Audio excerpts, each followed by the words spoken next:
भगवान विष्णु के 7वें अवतार माने गए प्रभु श्री राम हमारे इतिहास के सबसे आदर्श पुरुषों में गिने जाते हैं। पुराणों में उन्हें श्रेष्ठ राजा बताया गया है। उन्हें मर्यादा पुरुषोत्तम कहा गया है।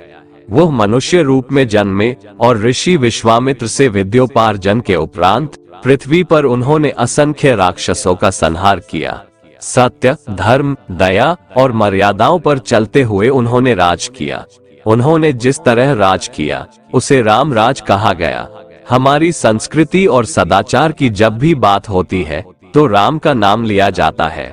बड़े बुजुर्ग कहते दिख जाते हैं, बेटा हो तो राम जैसा, राजा हो तो राम जैसा, चरित्र हो तो राम जैसा। भारत में ये प्रचलित है कि प्रभु श्री राम ने जैसा जीवन जिया वैसा जिए और भगवान श्री कृष्ण ने जो कहा उसे माने। अर्थात कोई भी व्यक्ति श्री कृष्ण के जैसा जीवन नहीं जी सकता, लेकिन प्रभु श्री राम के जैसा जीवन जी सकता है। प्रभु श्री राम ने गीता नहीं कही, बल्कि उन्होंने खुद के जीवन को ही गीता के उपदेशों की तरह बनाकर लोगों को दिखाया। प्रभु श्री राम ने वन में बहुत ही सादगी भरा तपस्वी का जीवन जिया। सांसारिक जीवन में आगे बढ़ने, ख्याति, यश, कीर्ति के लिए सद्गुणों और अच्छे कामों की बड़ी भूमिका होती है, क्योंकि गुण ही किसी भी इंसान को असाधारण और विलक्षण प्रतिभा का स्वामी बना देते हैं। इंसान को अपने जीवन में सफल होने के लिए किन खास गुणों पर ध्यान देना चाहिए, ये रामायण में श्री राम जी के चरित्र के माध्यम से बताया गया है। उन्होंने मानवीय रूप में जन जन का भरोसा और विश्वास अपने आचरण और असाधारण गुणों से ही पाया।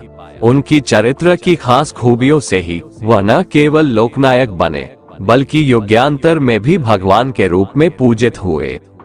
भगवान श्री राम के जीवन से हमें बहुत कुछ सीखने को मिलता है, खासतौर पर उनके द्वारा अपनाई गई व्यवहारिक नीतियां। यही कारण था कि कठिन परिस्थितियों में भी वे सफल रहे। आज हम प्रभु श्री राम के जीवन से जुड़ी 15 महत्वपूर्ण बातें सीखेंगे, जिसे अपनाकर धरती का हर इंसान खुशहाली और सफलता को प्राप्त कर सकता है। तो चलिए वीडियो शुरू करते हैं। एक वचनी। प्रभु श्री राम एक वचनी है, अर्थात वह जिसे भी कोई वचन दे देते हैं या कोई संकल्प कर लेते हैं तो उसे पूरा करने के लिए अपनी संपूर्ण शक्ति लगा देते हैं। रघुकुल रीत सदा चली आए, प्राण जाए पर वचन न जाए। एक पत्नी। प्रभु श्री राम ने अपने जीवन में सिर्फ एक ही महिला से प्रेम और विवाह किया। उन्होंने कभी भी दूसरी महिला के बारे में सोचा तक नहीं। माता सीता से वे अपार प्रेम करते थे और उनके बगैर एक पल भी रह नहीं सकते थे। जब सीता हरण हुआ तो वे वन वन उनकी खोज में रोते हुए भटकते रहे, और जब माता सीता वाल्मीकि आश्रम में रहने चली गई तब श्री राम ने भी महलों का सुख छोड़कर भूमि पर शयन करना प्रारंभ कर दिया था। शाकाहार। प्रभु श्री राम ने अपने पिता को वचन दिया था, मैं सौम्य वनों में एक ऋषि की भांति मांस का त्याग कर 14 वर्ष कंदमूल, फल और शहद पर जीवन व्यतीत करूंगा। इसका मतलब यह नहीं कि वे मांसाहारी थे, बल्कि ऐसा उन्होंने इसलिए कहा कि वन में अन्न की कमी होने के कारण परिस्थिति अनुसार व्यक्ति को मांसाहार को भी अपनाना पड़ता है। श्री राम कंदमूल के लिए जंगलों में जाते थे तो ऐसे भी कई मौके आते थे जब कंदमूल नहीं मिलते थे। ऐसे में उन्हें कई बार भूखे पेट भी गुजारा करना होता था।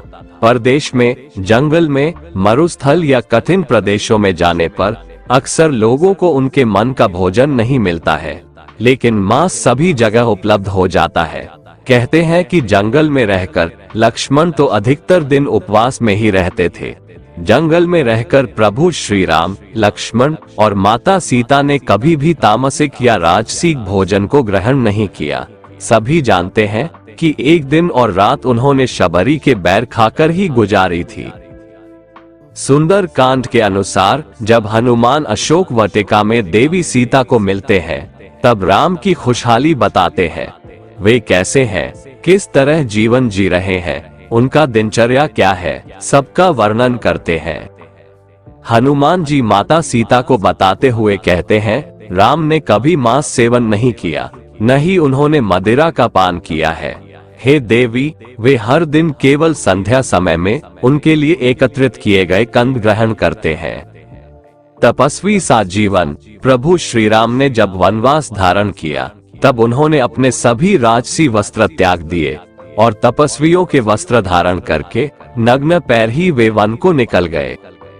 रास्ते में उन्हें जब जो मिला वह खा लिया और सो गए।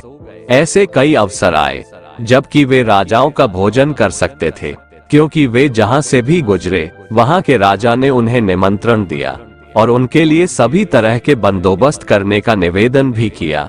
लेकिन प्रभु श्री राम ऋषि और मुनियों के आश्रम में ही तब तक रहे जब तक कि उन्होंने अपनी खुद की कोई पर्ण कुटिया अपने हाथों से न बना ली हो। संयम और धैर्य। कठिन समय में प्रभु श्री राम ने हर जगह पर संयम, संकल्प, धैर्य, साहस और कम साधनों में जीने का उदाहरण प्रस्तुत किया। विपत्ति पड़ने पर उन्होंने कभी भी धैर्य और संयम नहीं खोया। कोई भी निर्णय उन्होंने क्रोध में नहीं लिया, जबकि लक्ष्मण जी हमेशा क्रोधित हो जाते थे। विपरीत परिस्थिति में उन्होंने अपनी बुद्धि का उपयोग करके समाधान के बारे में सोचा और अपनी टीम से संवाद करके समाधान खोजा। प्रभु श्री राम को शस्त्रधारियों में सर्वश्रेष्ठ और शक्तिशाली माना जाता है, परंतु उन्होंने कभी भी अनावश्यक रूप से या क्रोध में आकर अपने शस्त्र नहीं उठाए थे। हमेशा वे शास्त्र वचन की ही बातें करते थे। प्रभु श्री राम के समक्ष कई बार ऐसे मुश्किल हालत पैदा हुए जबकि संपूर्ण टीम में निराशा के भाव फैल गए थे, लेकिन उन्होंने धैर्य से काम लेकर समस्याओं के समाधान को ढूंढा और फिर उस पर कार्य करना प्रारंभ किया। उन्होंने सीता हरण से लेकर लक्ष्मण के मूर्छित हो जाने तक कई तरह के संकटों का सामना किया, लेकिन उनकी उत्साही टीम ने सभी संकटों पर विजयी पाए। दोस्तों, संकट उसी व्यक्ति के समक्ष खड़े होते हैं जो उनका हल जानते हैं। सफलता का रास्ता आपके खिलाफ खड़ा किया गया विरोध और संकट ही बनाता है। खुद के वैद्य। प्रभु श्री राम महल में रहे थे, लेकिन वन में उन्होंने साधुओं की तरह तप और ध्यान किया था। कंद मूल खाकर जीवन गुजारा। श्री राम, लक्ष्मण और सीता अपने 14 वर्ष के वनवास में पूरी तरह से सेहतमंद बने रहे थे। वन में वे खुद के वैद्य खुद ही थे। उन्हें सभी तरह की जड़ी बूटियों का ज्ञान था और किस तरह सेहतमंद रहा जा सकता है, इसके लिए वे उपवास और योग भी करते थे। योजनाओं भरा जीवन। प्रभु श्री राम ने अपने जीवन का हर कार्य एक बेहतर योजना के साथ संपन्न किया। उन्होंने पहले ऋषि मुनियों को भयमुक्त कर उनका समर्थन हासिल किया। सुग्रीव को राजा बनाया। तमिलनाडु के तट से श्रीलंका तक पुल बनाना आसान कार्य नहीं था।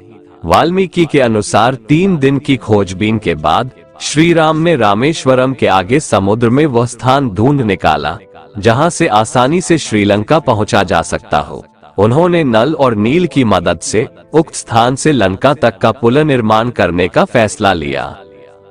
दूसरी ओर रावण जैसे संपन्न, शक्तिशाली और घातक हथियारों से लैस व्यक्ति और उसकी सेना से लड़ना आसान नहीं था, लेकिन श्री राम के पास योजना थी। साथ ही उन्होंने अपने साथियों से भी कई तरह की योजनाओं पर वार्तालाप किया। दोस्तों, यदि आपके पास कोई योजना नहीं है तो आप जीवन में अपने लक्ष्य को नहीं भेद सकते हो। लक्ष्य तभी भेदा जा सकता है जबकि एक बेहतर योजना हो जिस पर टीम कार्य कर सके। सेवा और सहयोग। श्री राम ने अपने जीवन में कई सेवा कार्य किए। उन्होंने जहां ऋषियों को भयमुक्त किया, वहीं उन्होंने आदिवासी और वनवासी लोगों के जीवन को सुधारने का कार्य भी किया। उन्होंने गरीब और पीड़ित लोगों की सहायता भी की। उन्होंने सुग्रीव और विभीषण जैसे लोगों को भी अभयदान दिया। शबरी प्रसंग, केवट प्रसंग और अहिल्या प्रसंग से हमें ये जानकारी मिलती है कि उन्होंने कितने लोगों का उद्धार किया था। रिश्तों का सम्मान। प्रभु श्री राम अपने माता पिता, भाई बहन के साथ ही सभी बंधु और बांधवों से प्यार और उनका सम्मान करते थे। उन्होंने अपने हर रिश्ते को पूरी शिद्दत के साथ निभाया। यही कारण था कि परिवार का हर सदस्य उनसे प्यार करता था और उनकी पीड़ा पर रो उठता था। भगवान श्री राम को प्रिय अपने भक्त। प्रभु श्री राम ने अपने मित्र, भक्त और सहयोगियों को हमेशा सहयोग किया और उनके मन की इच्छा को जानकर उन्हें वरदान भी दिया। प्रभु श्री राम ने हनुमान और जामवंत को चिरकाल तक जीवित रहने का वरदान देकर कहा था कि मैं तुमसे द्वापर में मिलूंगा, और प्रभु ने अपना ये वचन भी निभाया था। आज भी श्री राम अपने भक्त का विशेष ध्यान रखते हैं। खुद एक आदर्श बने। भगवान राम को चूंकि दैवीय शक्ति प्राप्त थी, वह चाहते तो कुछ भी एक इशारे में कर सकते थे। वह चाहते तो खुद को भगवान बताकर बुराई खत्म करने का अभियान चला सकते थे, लेकिन उन्होंने ऐसा नहीं किया। उन्होंने हर काम एक आम व्यक्ति की भांति किया, जिससे कि लोग उनसे सीख सके। भगवान राम ने खुद उस रास्ते पर चलकर दिखाया जिसे लोग आदर्श मानते थे। उन्होंने जिस तरह से हर काम किया, लोग उसकी मिसाल देते हैं। पिता की आज्ञा का पालन। माता कैकेयी चाहती थी उनके पुत्र भरत राजा बने, इसलिए उन्होंने राम को दशरथ द्वारा 14 वर्ष का वनवास दिलाया। पिता नहीं चाहते थे कि राम वनवास जाए, किंतु पिता का वचन पूरा करना था। भगवान राम को पता था कि मेरे पिता मजबूर हैं, वो चाहते तो नहीं है, किंतु उनका वचन पूरा करवाना ही उनकी आज्ञा का पालन होगा। इसलिए भगवान ने अपने लिए वनवास चुन लिया। मानवता। दोस्तों, मानवता से बड़ा कोई धर्म नहीं है। राम जी ने हमेशा मानवता को सबसे बड़ा धर्म माना है। युद्ध ना हो, इसलिए भगवान राम अंत तक प्रयास करते रहे।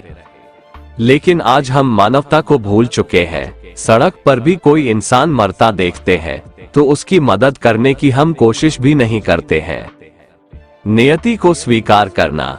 दोस्तों, नियति में जो लिखा हुआ है, हमें वह स्वीकार करना आना चाहिए। नियति से ना कोई लड़ सका है और ना ही लड़ सकता है, लेकिन हाँ, नियति के साथ हम दोस्ती जरूर कर सकते हैं। यही काम भगवान श्री राम जी ने किया था। उन्होंने कभी नियति को बदलने की कोशिश नहीं की। धर्म की रक्षा। धर्म से आगे कोई नहीं होता है। यदि हमारा धर्म ही खत्म हो जाएगा तो हम तो खुद ब खुद खत्म हो जाएंगे। हमें राम जी से सीखना चाहिए कि कैसे हमें धर्म की रक्षा करनी है। धर्म की रक्षा के लिए यदि कोई लड़ाई भी हमें लड़नी पड़े तो उससे हमको मुंह नहीं फेरना चाहिए। दोस्तों, अगर आपको हमारा ये वीडियो पसंद आया तो कमेंट में जय श्री राम लिखें, और ऐसे ही प्रेरणादायक वीडियो देखने के लिए हमारे चैनल को सब्सक्राइब कर लें। जय श्री राम।